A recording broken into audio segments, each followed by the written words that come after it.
Good morning, guys and girls. What a beautiful morning it is. We're looking at May 20. We're looking at Numbers 11:29. Numbers 11:29. This is a short one, but it's really a good one. And it said, I wish the Lord would give His Spirit to all of them. I wish the Lord would give His Spirit to all of them. I wish everybody had it, the Lord's Spirit.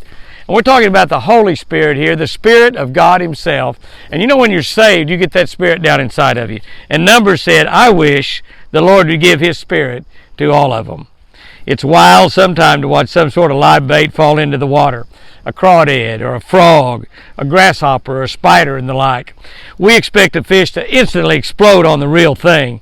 Sometimes it happens, but often that bait safely reaches shore or reaches the bottom, like a crawfish.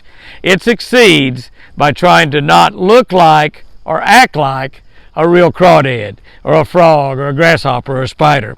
Ironically, and this is strange, ironically, we're trying to make our bait act and look exactly like the real live bait. But when the real live bait falls into the water, it's trying to not look like a real live bait. Isn't that strange? That's a crazy deal. You know, we've got a big fish tank in our store there on Lake Tenkiller, and we got fish in there, and we do feed them crawfish at times, and we feed them minnows and stuff like that. And if you go over to the big tanks that are in the Bass Pro Shops, and you see them when they're feeding the fish, it's just amazing to watch them feed. But the amazing thing is when we throw a crawfish in. You know, we use artificial crawfish, and, you know, like our Lucky Strike Real Craw. It's got a lot of action. When you move it, it's got a lot of action. When we move it across the bottom, the pinchers are moving and stuff, and nearly all of them have that type of action. Our plastic worms got a lot of action. But if you throw a real crawfish into a tank, a fish tank like we have there at the store, here's what that crawfish does. First of all, his eyes gets about that big. He goes, look. He looks around and sees all the bass. Oh my God. And he throws his pinchers out, and he doesn't move, and he sinks slowly down to the bottom. He doesn't wiggle nothing. His pinchers aren't moving around like the pinchers on artificial bait. He throws them out, and he sinks down to the bottom. You see his eyes moving around. Oh my God, oh my God, oh my God. And he goes down to the bottom. As soon as he hits the bottom, boom, right under a rock or a log or whatever we got laying structure on the bottom. But we're trying to make something fake look real. What real falls into the water is trying to look fake, so it's not dinner for a bass. Satan, along with all of his followers, the demons that were thrown from heaven with Satan, a third of the angels was thrown to the earth with Satan. With all of his followers were thrown for heaven for trying to be God. That's right. Satan was cast from heaven for trying to be God Himself. Isn't it amazing? Isn't it amazing that God did that to Satan and a third of the angels, cast them out of heaven, sentenced them to hellfire and damnation for eternity?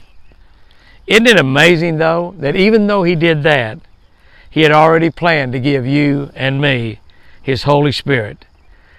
He gives those to everyone who believes in His Son, Jesus Christ. Isn't that awesome? God threw the devil out of heaven for trying to be God. Yet God had already planned in His heart and in His mind to give His Holy Spirit to you and me. What an awesome God we serve. What an amazing amount of grace and mercy for God to put His own Spirit down inside of us. And it'll lead us, it'll guide us, it'll tell us what to do, it'll tell us what to think, tell us how to act in almost every situation we encounter in our lifetime. And if we'll listen, if we'll follow that Holy Spirit, keep us out of a lot of trouble. I have not always done that all my life, I got to admit. But can I tell you, every time that I did, kept me out of a lot of trouble. Here's our tip for today, and it's a good one. Add a rattle to your spinnerbait in muddy water. Add a rattle to your spinnerbait in muddy water. A rattle to your spinnerbait will cause it to make more noise, and you got these little rattles that you can just clip on the wire. You clip them on the top wire on something like a short wire bait, like a red man spinnerbait. You clip that on there, it's going to really rattle a lot because that blade, that wire just goes back and forth like that. You can also go to a larger blade and go to a larger one round single blade. Anything to create more vibration, create more noise in the water, so those fish can know that bait is there, because they just can't see as well in muddy water as they can see in stained or clear water. Guys and girls, go out there and have you a great one today. It is absolutely the perfect time of the year. And remember, I sure do love you.